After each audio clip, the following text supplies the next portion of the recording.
Hi friends, இன்றைக்கி பாசிப்பருப்பு சாம்பார் எப்படி ஈஸியாக டேஸ்டியாக வைக்கிறதுன்னு பார்க்கலாம். பாசிப்பருப்பை நல்லா கழுவி எடுத்து வச்சுருக்கேன். தேவையான காய்கறி இதெல்லாம் எடுத்து வச்சுருக்கேன்.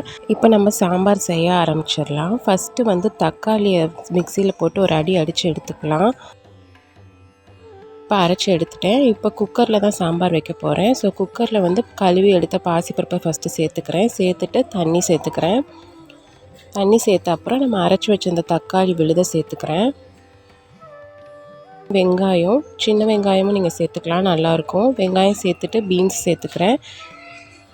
கேரட், பூண்டு சேர்த்துட்டு கிண்டி விட்டுருங்க. மிக்சியில் தக்காளி அரைச்சோம்னா அதில் தண்ணி சேர்த்து நம்ம இப்போ குழம்புல சேர்த்துடலாம். சேர்த்துட்டு இப்போ மிளகாத்தூள் சேர்த்துக்கிறேன், மல்லித்தூள், மஞ்சத்தூள் கொஞ்சம் சேர்த்துக்கிறேன், உப்பு, கல் உப்பு சேர்த்துக்கிறேன், பச்சை மிளகா, கொத்தமல்லி கொஞ்சம் சேர்த்துட்டு நல்லா கிண்டி விட்டுருங்க. இப்போ குக்கர் மூடி வச்சு ஒரு 2 விசில் வர அளவுக்கு நம்ம வேக வச்சு எடுத்துக்கலாம். அதுக்குள்ளே நம்ம வந்து சாம்பாருக்கு தேவையான தாளிப்பை பண்ணிடலாம். ஸோ ஒரு பேனில் நல்லெண்ணெய் சேர்த்து வெந்தயம், கடுகு, உளுந்து சேர்த்துக்கிறேன். அப்புறம் சின்ன வெங்காயம் சேர்த்துக்கிறேன். நல்லா சின்ன வெங்காயம் முருகலாக வெந்து வரணும்.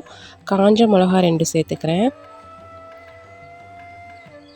கருவேப்பிலை கொஞ்சம் சேர்த்துட்டு நல்லா கிண்டி விட்டுருங்க. சின்ன வெங்காயம் நல்லா வதங்கி வரட்டும். இப்போ பெருங்காயம் சேர்த்து நல்லா கிண்டி விட்டுக்கிறேன்.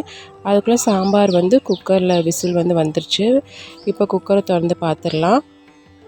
நம்ம தாளித்ததை சாம்பாரில் சேர்த்து விட்டு நல்லா கிண்டி விட்டுடலாம்.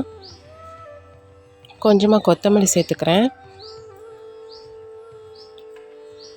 இப்போ கிண்டி விட்டுக்கிறேன். சாம்பார் ரெடி. நீங்களும் இந்த மாதிரி செஞ்சு பாருங்கள், நல்லாயிருக்கும். தேங்க்யூ.